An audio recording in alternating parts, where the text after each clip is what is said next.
So good morning everyone. তো সকলকে সকালের সুপ্রভাত জানিয়ে আজকের ভিডিওটা স্টার্ট করছি। তো কালকে আমি একটা ভিডিও করেছিলাম যে এসএসসি জিডির পরীক্ষা কেমন হচ্ছে না হচ্ছে।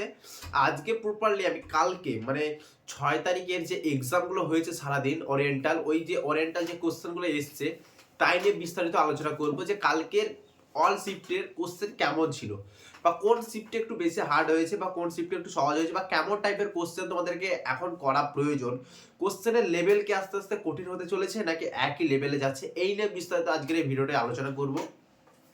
তাই অবশ্যই যারা বিগত দিনে পরীক্ষা দিতে চলছো তারা অবশ্যই ভিডিওটি পুরো লাস্ট পর্যন্ত দেখবে, এবং এই ভিডিও থেকে একটু হলেও তোমরা পরীক্ষায় কেমন টাইপের কোশ্চেন আসছে বা বিগত দিনে যারা পরীক্ষা দেবে কোন কোন কোশ্চেনগুলোর আরও জোর দিতে হবে সেগুলো অবশ্যই তোমরা জানতে পারবে। তাই অবশ্যই ভিডিওটি পুরো লাস্ট পর্যন্ত দেখবে। আর যারা এই চ্যানেলে প্রথমবার ভিজিট করছো এইরকমই কম্পিটিটিভ লাইনের আরও ইনফরমেশন ভিডিও পাওয়ার জন্য অবশ্যই চ্যানেলটিতে সাবস্ক্রাইব করে জুড়ে থাকবে এবং ভিডিওতে একটা লাইক করে দেবে। কালকে সকাল থেকে 3টে শিফটের যদি আমি অ্যানালাইসিস করার কথা বলি, কোশ্চেন তো কোনো সময় অ্যানালাইসিস করতে পারবো না, কিন্তু বলে দিই কালকে ফার্স্ট শিফট, সেকেন্ড শিফট এবং থার্ড শিফটের মধ্যে সব থেকে যতটা জানা গিয়েছে যে সেকেন্ড শিফটের কোশ্চেনটা একটু হার্ড ছিল। এবার কেমন হার্ড ছিল, কিসে হার্ড ছিল সেইগুলো দেখো। কোশ্চেনের প্যাটার্ন অনেকের মতে বলছে নাকি কোশ্চেনের প্যাটার্ন আস্তে আস্তে আস্তে যত দিন যাচ্ছে তত হালকা হলেও চেঞ্জ হতে চলেছে। এবার আর কোশ্চেনের প্যাটার্ন কিন্তু প্রথম শিফটে যা হয়েছে প্রত্যেক দিন কিন্তু সেই শিফট ফলো করছে না, সেই কোশ্চেন প্যাটার্ন ফলো করছে না। কিন্তু আমি বলবো যারা 2024 সালের পিআইকিউ ফলো করছো তাদেরই সব থেকে লাভবান হবে, কারণ 2024-এর যে কোশ্চেনটা গিয়েছিল ঠিক সেই কোশ্চেনের উপর ভিত্তি করেই কিন্তু 2025 সালেও এক্সাম নেওয়া হচ্ছে। কিন্তু কালকে যে পরীক্ষাটা হয়েছে সেকেন্ড শিফটটা একটু নাকি টাফ হয়েছে। এবার কোন জিনিসটা টাফ হয়েছে, ওখানে বলা হয়েছে নাকি যে অঙ্কের লেভেলটা একটু টাফ হয়েছে। অঙ্কের লেভেল বলতে আবার কোথায় টাফ হয়েছে সেটা দেখো, কম্পাউন্ড ইন্টারেস্ট, ওটা বেশ সিআই। দেখো বইয়ের ভিতরে তুমি যতই অঙ্ক করো না কেন সব থেকে সবাই ভয় পায় এই কম্পাউন্ড ইন্টারেস্টকে, ওরা জটিল সুদকে সকলেই ভয় পায়। জটিল সুদের ক্যালকুলেশনটা অনেক বেশি থাকে। আর একটা জিনিসকে ভয় পায় সেটা হচ্ছে টেন সংক্রান্ত অঙ্ককে অনেকেই ভয় পায়, কিন্তু সব থেকে 90% মানুষ কম্পাউন্ড ইন্টারেস্টকে বেশি ভয় পায়। ঠিক তেমনটাই কম্পাউন্ড ইন্টারেস্ট দিয়েছিল, দুটো না তিনটে কম্পাউন্ড ইন্টারেস্ট দিয়েছিল, এবং সেই তিনটে কম্পাউন্ড ইন্টারেস্টের মধ্যে একটু ক্যালকুলেশন ছিল একটু বেশি গভীরতা, মানে আর কি বেশি টাইম লস করবে ওখানে, এইরকম টাইপের একটা অঙ্ক দিয়েছিল। ওই এইরকম টাইপের একটা বলবো না, তিনটে কম্পাউন্ডার ইন্টারেস্টের অঙ্ক দিয়েছিল।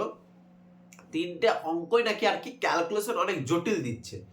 এবার অনেকেই বলছে নাকি ম্যাথের ক্যালকুলেশনটাই হয়তো একটু বেশি দিচ্ছে। দেখো ভাই, হ্যাঁ, কার মুখে শুনলাম না যে 17টা 18টা ম্যাথ করেছে, সকলের মুখেই শুনছি কি 10টা থেকে 12টা ম্যাথ করতে পারছি, তার বেশি ম্যাথ করতে পারছি না। কেন করতে পারছি না? টাইমটাকে টেকিং করতে পারছি না। দেখো তোমরা যদি লক্ষ্য করো 2024 সালে কোশ্চেন এতটা ইজি হয়েছিল যে পশ্চিমবঙ্গে বর্ডার ডিস্ট্রিক্টের যদি কথা বলি আমি 106 গিয়েছে জেনারেল কাট আপ, মানে কাট আপটা অনেক হাই, মানে মাঠে ডেকেছিল 81-তে, সেই জায়গায় 106 গিয়েছে। তার মানে তোমরা ভাবতে পারছো কত নাম্বার বেড়ে গেছে। তাই সেই দিকে হয়তো লক্ষ্য করে এসএসসি জিডির মানে এসএসসির তরফ থেকে কোশ্চেনটাকে একটু টাফ করেছে, মানে বেশি অ্যাটেন্ড করতে পারছে না অনেকেই। কোশ্চেন কিন্তু সহজ হচ্ছে কিন্তু টাইমটাকে করে নষ্ট হয়ে যায়। যাদের প্র্যাকটিস, গভীর প্র্যাকটিস, মানে একটা অফুরন্ত প্র্যাকটিস করেছে, যারা অফুরন্ত সেট দিয়েছে তারাই ওখানে টাইম টেকিং করতে পারছে। আর একটা টাইমটাকে টেকিং করতে পারছে না, তার কারণ হচ্ছে সকলেই কিন্তু বেশিরভাগ মোবাইলে কিন্তু মক টেস্ট দিয়ে থাকে। আর মোবাইলে মক টেস্ট দেওয়া আর কম্পিউটারে মক টেস্ট দেওয়ার মধ্যে কিন্তু অনেক তফাৎ আছে। কম্পিউটারে তোমাকে মাউস নড়িয়ে নড়িয়ে কিন্তু কাজ করতে হয়, আর ফোনে ডাইরেক্ট ক্লিক করে দিলেই কাজ হয়। এখানে কিন্তু 1-2 সেকেন্ডের 1 মিলি সেকেন্ডের হলেও কিন্তু টাইমের ফারাক কিন্তু আছে। কম্পিউটারের টেস্ট এবং মোবাইল টেস্টের মধ্যে মিলি সেকেন্ড হলেও কিন্তু ফারাক পড়বে, এটা 100%।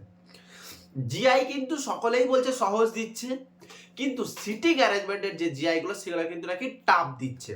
তাই আমি বলবো যারা বিগত দিনে পরীক্ষা দিতে যাবে তারা সব থেকে বেশি প্র্যাকটিস করে যাবে হচ্ছে সিটিং অ্যারেঞ্জমেন্ট। 2 থেকে 3টা কোশ্চেন দিচ্ছে কিন্তু কঠিন দিচ্ছে, আর কি টাইমটা কি মানে বড় দিচ্ছে, বলছে 6-7 জনের দিচ্ছে, 8 জনের দিচ্ছে।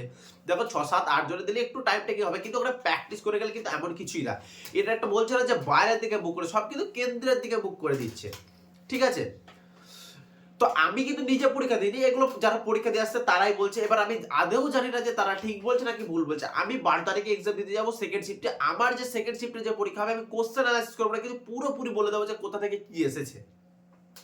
আবার পরে আর পরীক্ষা দেওয়ার পরে যাদের পরীক্ষা থাকবে তাদেরকে আমি অনেকটাই ভালো গাইড করতে পারবো। কিন্তু এখন আমি অন্য আবার যে সকল বন্ধুগুলো পরীক্ষা দিয়ে আসছে তাদের মুখ থেকে শুনে বলছি।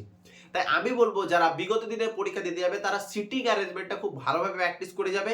দেন অঙ্কের মধ্যে কম্পাউন্ড ইন্টারেস্টটা বেশি বেশি প্র্যাকটিস করে যাও, কারণ ওখান থেকে বেশি কোশ্চেন দিচ্ছে। ঠিক আছে? জিকে, অনেকেই বলছে জিকে টাফ দিচ্ছে। আজ আচ্ছা ভাই আমাকে বলো যে এসএসসি জিডির কোন সময় জিকে সহজ আসে? আমি প্রত্যেক ভিডিওতে বলতাম যে এসএসসি জিডির জিকে অনেক কঠিন হয়, টাফ হয়, টাফ হয়। অনেকেই বলতো, কমেন্ট করতে দেখি সহজ সহজ হয়, সহজ হয় না, পড়লে এরকমই লাগে। দেখো ভাই, তুমি যতই পড়ো না কেন এসএসসি জিডির জিকে কিন্তু টাফ হবেই হবে। কোথা থেকে কোশ্চেন তুলবে তোমরা কেউ বুঝতে পারবে না। 2022 সালে কে কি করেছে, কে কি পুরস্কার পেয়েছে, এরকম কোশ্চেন তুলে দিচ্ছে, তোমরা বলে দিচ্ছ কারেন্ট অ্যাফেয়ার্স দিয়ে দিচ্ছে। কারেন্ট অ্যাফেয়ার্স কিন্তু আদৌ না ওগুলা। তোমরা ভাবছো কারেন্ট অ্যাফেয়ার্স, কিন্তু কারেন্ট অ্যাফেয়ার্স না। ধরো আমি একটা কথা বলি, আখাম লক্ষ্মী দেবী কোন নৃত্যের সঙ্গে যুক্ত? মণিপুরী নৃত্যের সঙ্গে যুক্ত। আখাম লক্ষ্মী দেবী 2018 সালে একটা নাটক একাডেমি পুরস্কার পায়। তাহলে এটা কি কারেন্ট অ্যাফেয়ার্সের? যদি আখাম লক্ষ্মী দেবী কত সালে নাটক একাডেমি পুরস্কার পায় মণিপুরী নৃত্যের জন্য, তাহলে তোমরা কি বলবে এটা কি কারেন্ট অ্যাফেয়ার্স? এটা কারেন্ট অ্যাফেয়ার্স না ভাই। এটা 2018 সালে যে পুরস্কার পেয়েছে সেটা ওর সঙ্গে জড়িত, ওটা এখন স্ট্র্যাটেজিকের আন্ডারে ঢুকে গেছে। এইরকম টাইপের যে সকল কোশ্চেন গুলো আছে সেগুলাই হচ্ছে এখন তোমরা বলছো কারেন্ট অ্যাফেয়ার্স। এই জন্যই তো আমি বলতাম যে এসএসসি জিডির কোশ্চেন অনেক টাফ হয়, কারণ কোথা থেকে কোশ্চেন তুলবে তুমি বুঝতে পারবে না। আমি একবার দেখেছিলাম যে বলেছিল যে কুতুব মিনার তৈরি হচ্ছে, কুতুব মিনারের যখন কত তলা, 10 তলা বা 12 তলা বা 20 তলা এরকম একটা তলা তৈরি হচ্ছিল, তখন কে দায়িত্ব ছিল ওটা? এগুলো কি কোশ্চেন? এগুলো এসএসসি জিডিতে দেখতে পাবে তোমরা, তাছাড়া কোথাও দেখতে পারবে না। তো এই কোশ্চেন হচ্ছে। হিন্দির পাঠটা খুব সহজ আসছে, হিন্দিতে পর্যায়বাচী আসছে, বিলোম শব্দ আসছে, গদ্যাংশ যেটা আসছে খুব সহজ আসছে, সকলেই কিন্তু সহজ আসছে। কিন্তু আমি বলবো যারা বিগত দিনে পরীক্ষা দিতে যাচ্ছ ভাই, তাদের কাছে একটাই রিকোয়েস্ট, তারা সব থেকে বেশি যে কোথায় আছে মক টেস্ট দাও, মক টেস্ট দাও, অ্যানালাইসিস করো। নতুন কিছু পড়বে না, নতুন কিচ্ছু পড়া দরকার নেই। শুধু একটু কম্পাউন্ড ইন্টারেস্ট অথবা জটিল শুধু একটু ভালোভাবে দেখে নাও। ক্যালকুলেশন টাইপের যে কম্পাউন্ড ইন্টারেস্ট সেগুলো একটু করার চেষ্টা করো। আর জিআর মতো সিটি অ্যারেঞ্জমেন্ট করার চেষ্টা করো। জিকে তুমি কিছু করার নেই ভাই, জিকে এখন তুলতে হবে না। যা জিকে আসতে চলো, যা পড়েছো সেটাই গিয়ে দিয়ে আসবে। সবসময় এটা ভাবে তোমার যে যতটা মেহনত করেছো তোমার বেস্টটা তুমি সেখানে দিয়ে আসবে। তোমার বেস্ট যখন তুমি প্রোভাইড করে দেবে না ওখানে, তোমার স্কোর আপনি আপনি ভালো হয়ে যাবে। দেখো কোশ্চেন যদি টাফ হয় তাহলে কাটাবো যাবে লো, কোশ্চেন যদি ইজি হয় কাটাবো যাবে হাই। তাই কোশ্চেন কেমন হচ্ছে এটার উপর নির্ভর করে লাভ নেই। তোমার চাকরি পাওয়ারই ব্যাপার। যদি কোশ্চেন কঠিন হয় হোক, তুমি যদি 50টা করো, অন্য ছেলেরাও দেখবে 40, 42, 50ই করতে পারবে। ঠিক আছে? কেউ যে 70টা করবে এমন তো কেউ করতে পারবে না। শুনো, একটা অ্যাভারেজ কোনো সময় ভাববে না যে 70 করেছে তাকে নিয়ে কাটা হয়। যদি 70 যে করেছে, 70টা ধরো কেউ সঠিক করেছে, তার কত 140, ধরো আর কোনো একটা কোশ্চেন ভুল করেছে, 70টাই ঠিক করেছে, 140, তাকে নিয়ে যদি কাট আপ করা হয় তাহলে কিন্তু প্রচুর ছেলে বাদ চলে যাবে। তাই সব থেকে যে বেশি নাম্বার পায় তাকে নিয়ে কোনোদিন কাট আপ হয় না। একটা এভারেজ গড় দেখে যে কত এভারেজ একটা পাস করছে, সেটাকে নিয়ে কাট আপ তৈরি হয়। যদি অলক রাঠিকে 160-এ 60 পেয়েছিল, সেই অলক রাঠিকে নিয়ে যদি কাট আপ তৈরি করতো, কেউ চাকরি পেত না, কেউ মানে রাখ পেত না, শুধু অলক রাঠি একাই পেত, কারণ ওই একমাত্র একাই 160-এ 160 পেয়েছিল। আর পেতে না। আমি নর্মালাইজেশনটা বাদ দিলাম, নর্মালাইজেশন নিয়ে অনেকজনের 160 পার হয়েছে, কিন্তু আমি ধরলাম শুধুমাত্র 160 যারা পেয়েছে তাদেরকে ডেকেছে, নর্মালাইজেশন ধরো দেয়নি, তাহলে পেতে না। তাই যে বেশি পেয়েছে তাকে নিয়ে তুমি ঘাবড়াবে না, তুমি তোমার বেস্টটা দিয়ে আসবে। তোমার নিজের তুমি যতটা মেহনত করছো তোমার মেহনতটা পুরো ওখানে উগলিয়ে দিয়ে এসো, দেখবে তুমি সিলেকশন হয়ে যাবে। তোমার কাট আপ নিয়ে কোনো চিন্তা করার দরকার নেই, তোমার সিলেকশন নিয়ে চিন্তা হবে। ঠিক আছে? তুমি যতটুকু পড়াশোনা করছো ততটাই তুমি স্কোর পাবে, তুমি টেস্টে যা পাচ্ছ তাই পাবে, এটাও গ্যারান্টি। 1, 2, 3 নম্বর, 5, 6, 7 নম্বর এরকম একটা ডিফারেন্স হবে, তাছাড়া কিচ্ছু হবে না। ঠিক আছে? তাই আমি একটাই সালাহা দেব যে লাস্টে যাদের পরীক্ষা আসতে চলেছে তারা শুধুমাত্র কম্পাউন্ড ইন্টারেস্ট এবং সিটি অ্যারেঞ্জমেন্ট এগুলো বেশি বেশি প্র্যাকটিস করো, আর অনেকটা টাইম ম্যানেজমেন্ট করার চেষ্টা করো। যদি কারো বাড়িতে কম্পিউটার ল্যাপটপ থাকে তারা কম্পিউটার ল্যাপটপে পরীক্ষা দেওয়ার চেষ্টা করো, কারণ কিছু সেকেন্ড হলেও কিন্তু এদিক ওদিক হবে। তোমরা ফোনে টেস্ট দাও এবং কম্পিউটার টেস্ট দাও, একটু হলেও দেখবে টাইমের গোলমাল হবে, তার জন্য ওখানে টাইমের গোলমাল হচ্ছে। আর আমি ওই জন্য ভাই কোনোদিন আমি ফোনে কোনোদিন টেস্ট দিই না, আমি যতটুকু টেস্ট দিই আমার কম্পিউটার আছে, কম্পিউটারে টেস্ট দিই। আমি ফোনে কোনো সময় টেস্ট দিই না, কারণ ফোনের টেস্ট আর কম্পিউটার টেস্টের মধ্যে পার্থক্য হবেই হবে। ঠিক আছে? তাই কোনো চিন্তা করবে না, কোশ্চেন কিন্তু যে খুব হার্ড হচ্ছে আসছে না, কিন্তু ম্যাথগুলো একটু ক্যালকুলেশন আছে, আর সিটিং অ্যারেঞ্জমেন্ট একটু টাইমটা ঠিক আছে, তাছাড়া আর কিছুই না। জিকে প্রতি বছরই কঠিন আসে, এই বছরও কঠিন আসছে, তাই ওগুলো নিয়ে ঘাবড়ানোর কিচ্ছু নেই। বিগত দিনে পরীক্ষা দেওয়ার একটাই উদ্দেশ্য, আমি বারবার বলবো ভাই, তোমরা বেশি বেশি মক টেস্ট দাও আর ওই জিনিসগুলো করে যাও, তাহলে 100% তোমাদের পরীক্ষা ভালো হবে।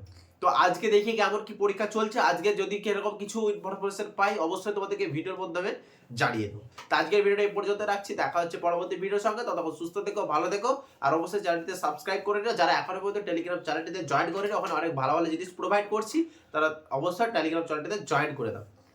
আর যতদিন পরীক্ষা চলছে আমি অবশ্যই তোমাদেরকে হালকা হলেও ইনফরমেশন দিয়ে যাবো, তাদের তোমাদের হেল্প হয়, ঠিক আছে?